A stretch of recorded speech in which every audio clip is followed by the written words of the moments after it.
शेवटचं आणि हंगामाचं सूत्र घेऊन होतं कॅम्पस तुकाराम भगत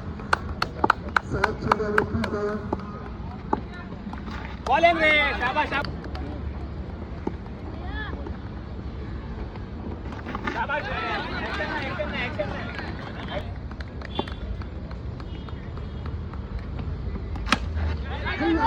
ऍक्शन आक्रमण करण्याचा प्रयत्न झाला सुरुवात असं घर पकडून धावांची गरज शतकातील चेंडू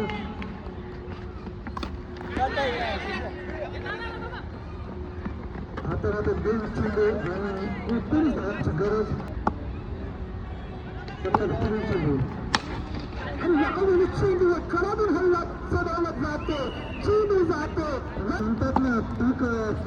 नासून गेलं पावसामध्ये फायदा नसेल फटका पाहायला मिळतो चेंडू जातो पुन्हा एकदा सीमा रसूच्या बाहेर आणि विपदात लंगर संघ हे होतं